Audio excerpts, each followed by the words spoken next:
Hello folks, it's Saturday morning, it's about 9-10 o'clock in the morning. I'm in London doing readings at Treadwell's bookshop and I'll be back either tomorrow or Monday morning.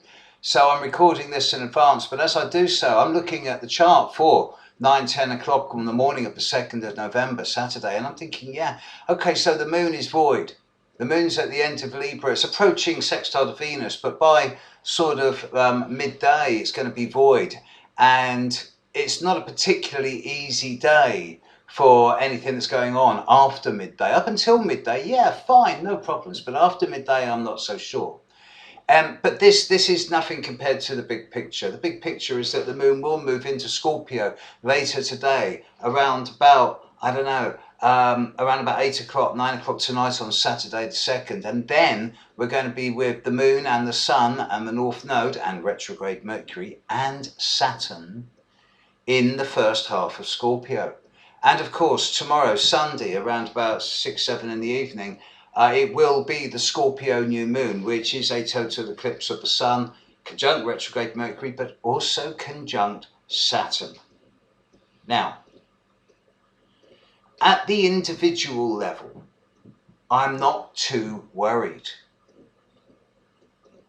The sun and Saturn and Mercury and the moon, all at between 8 to 13 degrees of Scorpio, work very well with Chiron and Neptune and Mars and Pluto.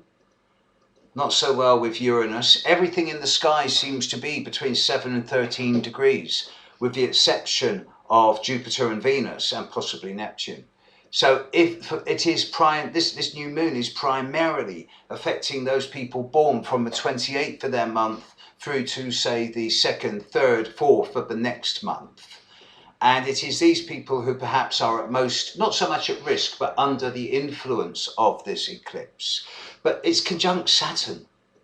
So everyone born in the second week of Scorpio or Taurus, or for that matter, Leo or Aquarius, everyone born around the turn of the month at those times is going to be faced more and more with acute decisions and choices to make over the coming week or two, with actions resulting when Mercury stops going retrograde in the middle 10 days of the month, and clarity coming by the time we're into, say, the last week of November.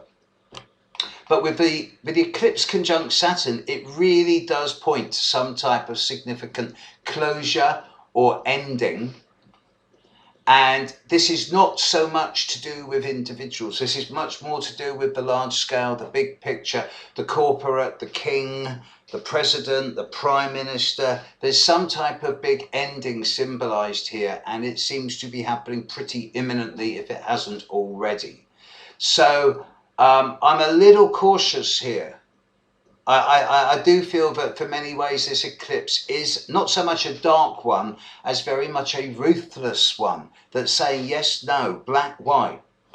And I do feel a lot of decisions are imminent. So both at the personal and the global level, I'm saying to an extent, it sounds awful, but suspend feeling, suspend emotion, and even suspend logic. We're dealing with raw, pure, dark Scorpio energy here, which is not negative.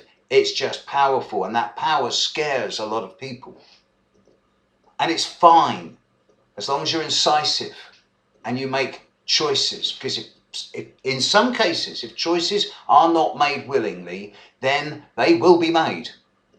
And it is better to act than it is to react. At the individual level, a few of you may be required, you may need to make some specific choices. But this eclipse is not really about the individual, it's more about the bigger picture and the global structures that we've lived in so far. So do expect big changes, both yesterday, today, tomorrow, the next day, the day after. Something big is brewing. You heard it here first. Catch you later, folks. Bye.